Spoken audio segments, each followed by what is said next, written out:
How you doing, everybody? I'm your host from Mt.Union Honey Farm. My name is Brian, and we got some veils in the mail today from Hive, and I just like the particular hats and veils that they had. So let's open it up and see what we got. And at the end of this video, I want to make a correction on some things that you want to do with plants.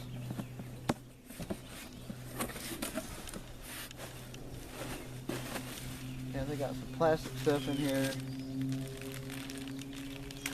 So let's open one of these up and see what they look like.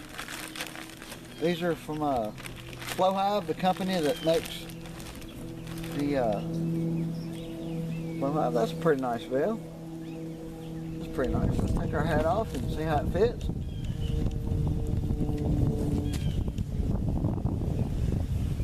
So let's go ahead and try this on. And you can have company in the yard. I've got 2 or 3 of these, and you have your veil on like that. So if you feel uncomfortable being stung around the face, that's a pretty nice hat. It actually feels pretty good. I like it. Good job, Hive. So well, I'm gonna put my other hat back on because I really like my cowboy hat. Anyway, that's pretty nice.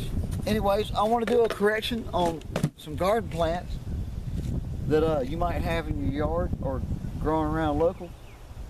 And the name of these two is Caroline Jasmine. It's a yellow flower and it blooms in the fall, the winter, and in the springtime. This plant's poisonous to honeybees, and it's poisonous to native bees, and you don't want it in your yard. Also, another plant is called star jasmine. You don't want this plant either.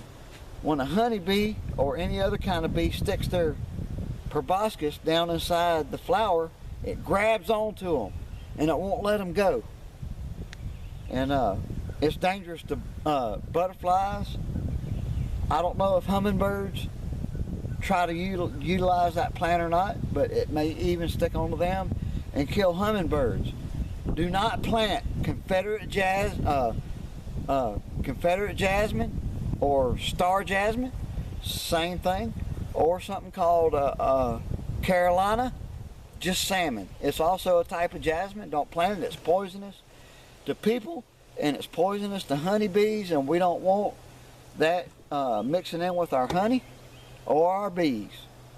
Y'all have a good day now.